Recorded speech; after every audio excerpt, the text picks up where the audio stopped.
Voy a contarte algo que me costó mucho tiempo procesar. No porque sea una historia de villanos de película, sino porque es exactamente el tipo de cosa que le pasa a millones de personas y nadie habla de ello en voz alta. Me pasó a mí. Y cuando finalmente entendí lo que había ocurrido, lo que sentí no fue rabia.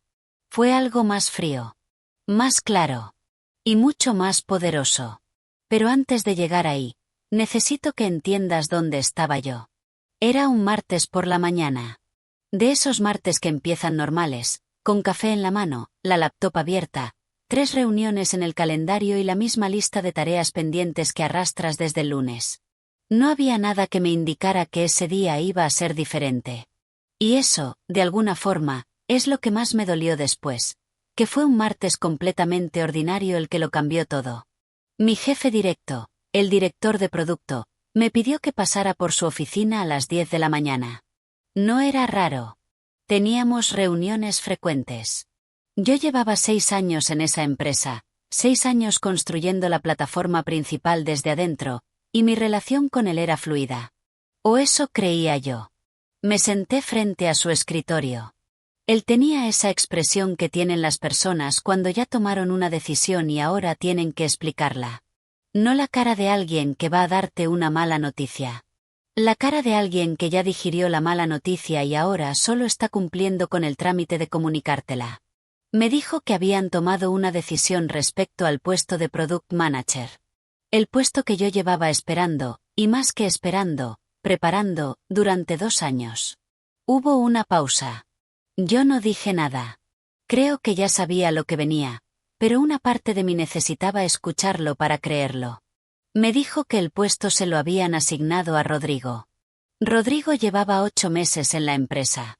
Había llegado como una especie de asesor junior, con un título vago que nadie entendía bien y una relación muy directa con el circuito, el director de tecnología, que era básicamente el número 2 de la compañía. Rodrigo era simpático. Articulado. Sabía hablar en reuniones.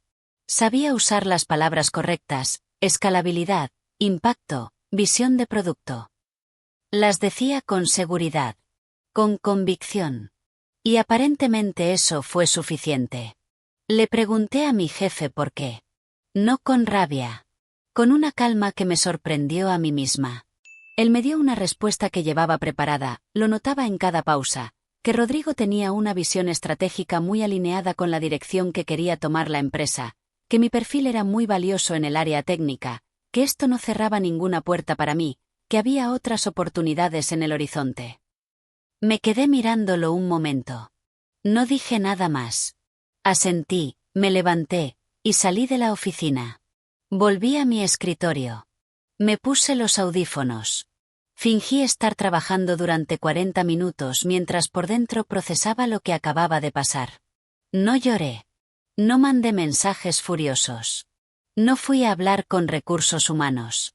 Solo estuve sentada, muy quieta, sintiendo como algo se asentaba dentro de mí. Como cuando tiras una piedra al agua y esperas a que las ondas se calmen para ver el fondo con claridad. Y en ese silencio empecé a entender varias cosas a la vez.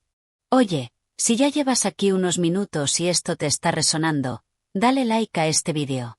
No te cuesta nada y a mí me ayuda a seguir contando historias como esta. Y si conoces a alguien que esté viviendo algo parecido en su trabajo, mándale este vídeo. A veces simplemente necesitamos saber que no estamos solos. Ahora sí, sigamos. Para que entiendas bien lo que pasó, necesito explicarte qué era mi trabajo en realidad. No el título que decía mi contrato, sino lo que yo hacía de verdad cada día. La empresa era una empresa de software. Desarrollábamos una plataforma que usaban otras empresas para gestionar sus datos internos. No voy a usar tecnicismos. Piénsalo así. Imagina que eres una empresa mediana y tienes información dispersa en 20 lugares distintos, datos de ventas aquí, datos de clientes allá, reportes financieros en otro sistema. Nuestra plataforma era el puente que conectaba todo eso y lo convertía en algo que la gente podía entender y usar para tomar decisiones. Yo entré a esa empresa 6 años antes como ingeniera de producto. Mi trabajo oficial era diseñar y supervisar cómo funcionaba esa plataforma desde adentro. ¿Qué hacía? ¿Cómo lo hacía? qué problemas resolvía para los usuarios. Pero con el tiempo, sin que nadie me lo pidiera formalmente, fui asumiendo mucho más que eso. Cuando un cliente importante tenía un problema crítico, me llamaban a mí. Cuando el equipo de ventas necesitaba entender si algo era técnicamente posible antes de prometérselo a un cliente, me preguntaban a mí. Cuando el equipo de desarrollo se atascaba porque los requisitos de un proyecto no estaban claros, yo me sentaba con ellos y los aclaraba. Cuando había que presentar el avance de un proyecto a los directivos, yo preparaba los materiales. A veces los presentaba yo. A veces los presentaba mi jefe usando lo que yo había preparado. Eso último era algo en lo que nunca me detuve a pensar demasiado en su momento. Mi jefe era bueno comunicando. Yo era buena construyendo. Parecía una división natural del trabajo. Él hablaba bien en reuniones, yo producía el contenido de esas reuniones. Funcionaba. O al menos eso creía. Déjame darte un ejemplo concreto. 18 meses antes de ese martes, la empresa decidió hacer una expansión importante de la plataforma. Querían añadir una capa completamente nueva de funcionalidades para atender un segmento de clientes diferente, empresas más grandes, con necesidades más complejas. Era el proyecto más ambicioso que habíamos hecho hasta entonces. Yo fui quien pasó 3 semanas entrevistando a los clientes potenciales para entender exactamente qué necesitaban. Yo fui quien tradujo esas conversaciones en un documento de requisitos de 40 páginas. Yo fui quien se reunió con el equipo técnico para entender qué era posible construir, en qué tiempo, con qué recursos. Yo fui quien propuso la arquitectura general del proyecto, es decir, cómo se iba a organizar todo ese trabajo. Y yo fui quien hizo seguimiento semana a semana durante los 10 meses que duró el desarrollo, resolviendo bloqueos, ajustando prioridades, mediando entre el equipo técnico y las expectativas de los directivos. Mi jefe participó en las reuniones de alto nivel. Presentó el proyecto ante el consejo. Firmó los documentos de aprobación. Y cuando el proyecto salió adelante y fue un éxito, él recibió los elogios y yo recibí un excelente trabajo, Valeria en un correo que copió a 3 personas. No me molestó en ese momento. De verdad. Porque yo entendía que así funcionan las organizaciones. El que está arriba firma. El que está en el medio ejecuta. Era el sistema. Y yo confiaba en que ese sistema, eventualmente, me reconocería a mí también. Que cuando llegara el momento de ascender, la gente que importaba sabría exactamente quién había construido todo eso. Eso fue mi error más grande. No el trabajo. No la entrega. La suposición de que el trabajo solo, sin visibilidad estratégica, sin relaciones en los niveles correctos, sería suficiente. Porque mientras yo construía en silencio, Rodrigo estaba haciendo algo completamente diferente. Rodrigo almorzaba con el circuito 2 veces por semana. Rodrigo aparecía en reuniones a las que yo nunca era invitada. Rodrigo hablaba de visión y de estrategia con la gente que tomaba decisiones, usando términos que sonaban impresionantes aunque, como yo descubriría después, no siempre estuvieran respaldados por una comprensión real de lo que la empresa hacía. Rodrigo sabía hacer algo que yo no había aprendido todavía. Sabía ser visible para las personas que importaban. Y en muchas organizaciones, eso vale más que 6 años de trabajo real. Lo que nadie veía, lo que yo cargaba en silencio, era esto. Yo era el cerebro operativo de esa plataforma. No porque yo lo dijera, sino porque la plataforma funcionaba cuando yo estaba y se complicaba cuando yo no estaba. Eso no es una opinión. Eso es algo que quedó muy claro unas semanas después. Pero en ese momento todavía era solo algo que yo sabía y que aparentemente nadie más había notado, o nadie más había querido notar. 3 semanas después de esa conversación con mi jefe, Rodrigo tenía su primera gran presentación como Product Manager. Era una presentación ante inversores, gente con dinero real puesta en la empresa, que venían a evaluar el estado de la plataforma y la dirección que tomaría en los próximos 2 años. Era, en términos simples, la presentación más importante del año. Yo sabía que esa presentación existía. Había sido parte del equipo que durante meses había construido los datos, los análisis, la hoja de ruta que alguien iba a presentar ese día. Solo que ese alguien ya no iba a ser yo. La semana previa a la presentación, Rodrigo me pidió una reunión. Quería que le explicara algunos detalles técnicos que podrían surgir durante las preguntas. Yo fui a esa reunión. Fui de buena fe, porque a pesar de todo, la empresa era también el trabajo de mi equipo, de personas con quienes había trabajado durante años, y no me parecía correcto sabotear algo por resentimiento personal. Le expliqué lo que necesitaba saber. Él tomó notas. Asintió mucho. Al final de la reunión me dijo que estaba muy tranquilo con la presentación. Que tenía todo bajo control. Yo lo escuché y no dije nada. Pero pensé, no lo tiene. No porque yo quisiera que fallara, sino porque en esa reunión quedó muy claro que Rodrigo entendía la superficie de la plataforma, los números de arriba, las métricas que se ven bien en una diapositiva, pero no entendía cómo funcionaba por dentro.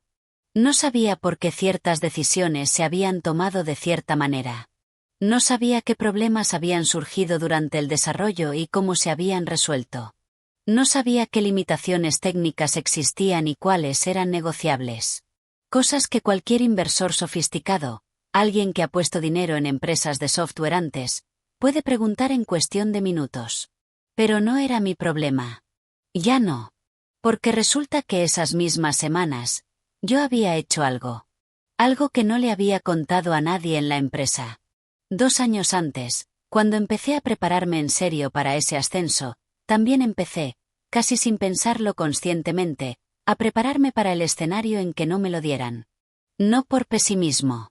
Por instinto. Actualicé mi perfil profesional. Empecé a conectar con personas de otras empresas del sector. Tomé un par de cursos que me abrieron conversaciones interesantes.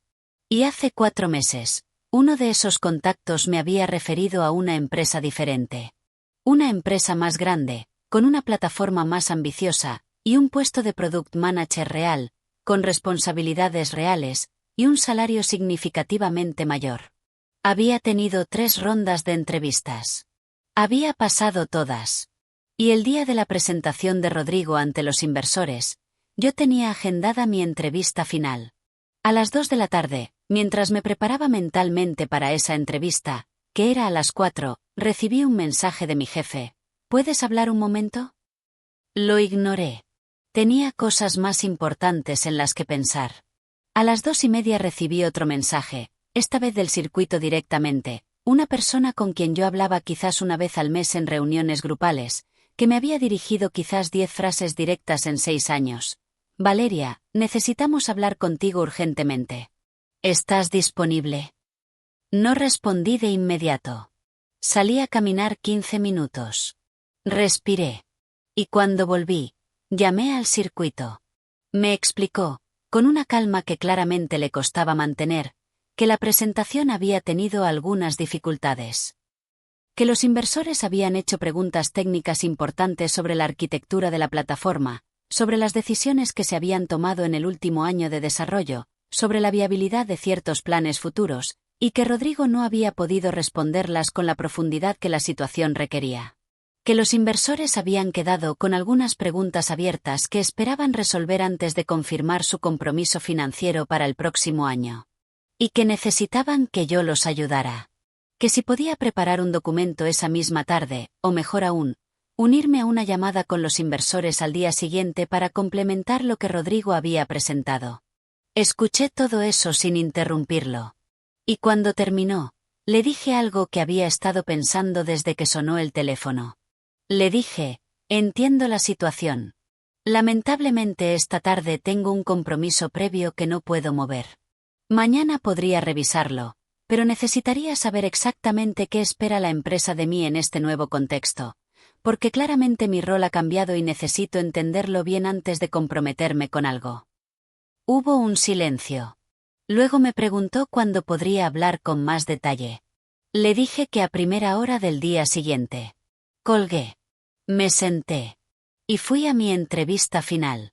No lo dije con rabia. No lo dije para vengarme. Lo dije porque era completamente cierto. Mi rol había cambiado. Yo ya no era la persona de referencia de esa plataforma, según la decisión que ellos mismos habían tomado. Si ahora me necesitaban de nuevo en ese rol, Era una conversación que había que tener formalmente. No una llamada de emergencia un martes por la tarde porque alguien no había podido responder preguntas básicas delante de inversores. El error que ellos cometieron no fue darle el puesto a Rodrigo. Las empresas toman ese tipo de decisiones todo el tiempo, mal tomadas o no. El error fue asumir que yo seguiría disponible, que seguiría siendo el soporte invisible de alguien que ocupaba mi lugar, sin que nadie me lo pidiera formalmente, sin reconocimiento, sin compensación, por pura lealtad institucional. Ese fue el error que no se puede deshacer. No porque yo lo hubiera planeado así, sino porque en el momento en que tomaron esa decisión sobre mi carrera sin consultarme, algo en mí cambió de manera permanente. Y ellos no lo sabían todavía, pero yo sí. La entrevista fue bien. Muy bien. Pero eso lo cuento después.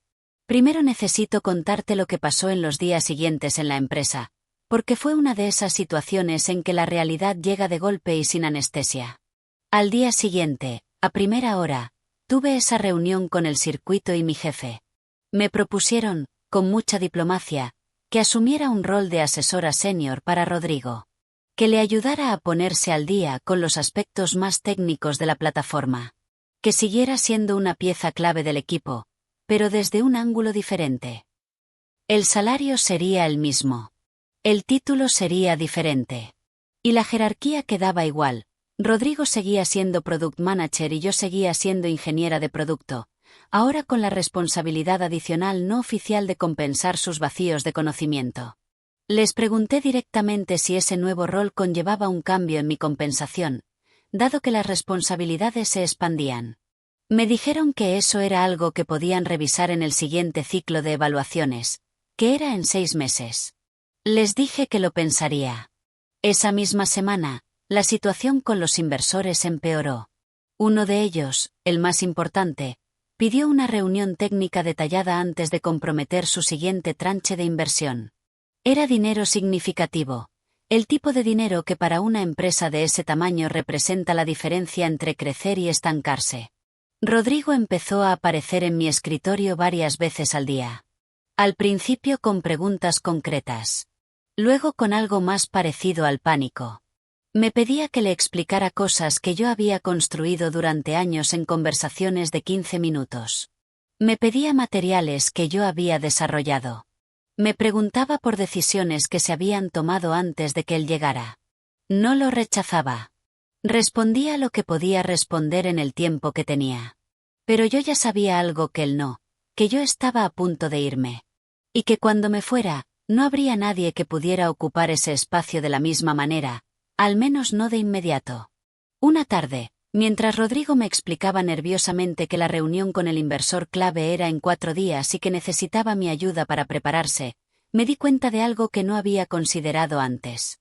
No era Rodrigo el villano de esta historia. Rodrigo era un chico joven con buenas habilidades sociales que había sido puesto en un lugar para el que no estaba preparado, por personas que priorizaron las conexiones sobre la competencia. Él no había pedido eso, o al menos no en la manera en que uno pide activamente hacerle daño a alguien. Simplemente había aprovechado una oportunidad que le ofrecieron. Y ahora estaba en una posición imposible, sobrepasado, con los inversores mirándolo, con el circuito esperando resultados, y con la única persona que realmente entendía la plataforma a punto de salir por la puerta. Sentí algo raro en ese momento. No exactamente lástima. Más bien una comprensión clara de cómo funciona el daño en estas situaciones. No siempre hay un malvado que planea destruirte. A veces simplemente hay sistemas que invisibilizan el trabajo real y premian la visibilidad estratégica, y personas que navegan esos sistemas de maneras distintas, y nadie en la sala lo llama por su nombre hasta que algo colapsa. Lo que sí había, sin duda, era una responsabilidad clara por parte del circuito y de mi jefe. Ellos sí sabían lo que hacían. O debían haberlo sabido. Ellos habían visto mi trabajo durante 6 años. Habían recibido los resultados de mi trabajo. Y habían tomado la decisión consciente de darle ese puesto a alguien con 8 meses de experiencia en la empresa y una relación cercana con el liderazgo, ignorando todo lo que yo representaba en términos de conocimiento real. Y ahora estaban pagando las consecuencias. No de manera dramática. No de manera instantánea. sino de esa manera lenta y costosa en que los errores estructurales siempre pasan factura, con una reunión de inversores complicada, con un product manager sin respuestas, con una plataforma cuya historia interna solo vivía en la cabeza de una persona que ya estaba mirando hacia otro lado. Esa semana fue emocionalmente dura para mí. Sería deshonesto decir que no lo fue. Había una parte de mí que quería que todo saliera bien, porque esa empresa también era mía en algún sentido. 6 años de mi vida estaban en esas líneas de código, en esos documentos, en esas decisiones. Verla tambalear no me producía satisfacción. Me producía una especie de duelo que no había anticipado. También había momentos de duda. Momentos en que me preguntaba si estaba siendo demasiado dura, si debería simplemente ayudar sin condiciones, si estaba dejando que el orgullo nublara mi juicio. Pero luego me acordaba de esa mañana en la oficina de mi jefe. De su cara mientras me explicaba que le habían dado mi puesto a alguien con 8 meses de empresa. De las palabras otras oportunidades en el horizonte. Y la duda se disipaba. Yo no estaba siendo dura. Estaba siendo clara. Y eso era completamente diferente. 3 días después de esa tarde complicada con Rodrigo, recibí una llamada de la otra empresa. Me ofrecieron el puesto. Fue una de esas llamadas que cambian la textura del día en que las recibes. Colgué el teléfono, salí a la terraza de mi edificio, y me quedé mirando la ciudad durante un rato largo. No grité. No llamé a nadie inmediatamente. Solo estuve ahí, procesando que algo había terminado y algo diferente estaba empezando. Esa noche redacté mi carta de renuncia. Al día siguiente la entregué. No fue dramático.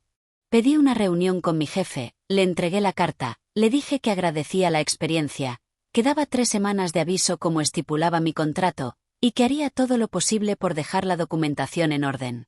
Su cara cuando leyó la carta fue difícil de describir. Era la cara de alguien que de repente entiende el peso real de una decisión que tomó semanas atrás. No dijo nada durante varios segundos. Luego me preguntó si había algo que pudieran hacer para que me quedara. Le dije que no. El circuito me llamó esa misma tarde.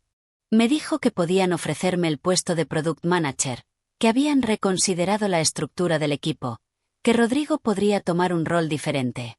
Me dijo que yo era fundamental para la empresa. Usó esa palabra, fundamental. Me quedé en silencio un momento. Y luego le dije algo que había estado pensando desde que llegué a casa con mi carta de renuncia ya escrita. Si yo era fundamental, eso debería haber informado la decisión que tomaron hace 3 semanas. No esta conversación. Hubo un silencio largo. Le dije que agradecía la oferta, que era un gesto importante, pero que ya había tomado una decisión y que iba a cumplirla. Que daría mis 3 semanas, que dejaría todo documentado, y que les deseaba genuinamente lo mejor. Colgué. Y por primera vez en semanas, dormí bien. Las 3 semanas siguientes fueron extrañas. Seguía yendo a la oficina, seguía haciendo mi trabajo, pero todo tenía una textura diferente. Como cuando sabes que te vas de un lugar y de repente puedes verlo con más claridad porque ya no te pesa tanto. Documenté todo lo que pude. No por obligación legal, sino porque sentí que era lo correcto. Había personas en ese equipo, desarrolladores, analistas, gente con quien había trabajado durante años, que no tenían nada que ver con las decisiones de los directivos y que iban a quedarse ahí después de que yo me fuera. Quería dejarles algo útil. Unas bases sobre las que pudieran trabajar aunque la dirección del producto estuviera en manos de alguien que todavía estaba aprendiendo. Rodrigo y yo tuvimos una última conversación la semana antes de mi salida. Fue él quien la buscó. Me dijo que entendía por qué me iba, que le parecía justo, que él también había sentido que la situación no era la ideal. Me dijo que no había pedido ese puesto de la manera en que ocurrió, que las cosas se habían dado así y que él había aceptado sin pensar demasiado en las consecuencias para los demás. No le dije que lo perdonaba, porque no era mi lugar perdonar o no perdonar. Le dije que le deseaba suerte de verdad. Y eso era cierto. La reunión con el inversor clave ocurrió durante mi última semana. Me pidieron que participara de manera informal, no como representante oficial, sino como recurso técnico de apoyo. Lo pensé. Y decidí participar, no porque me debieran nada, sino porque me parecía que era la manera correcta de cerrar ese capítulo. Entré a la reunión, respondí las preguntas técnicas que surgieron, expliqué las decisiones que se habían tomado y por qué. Los inversores quedaron satisfechos con las respuestas.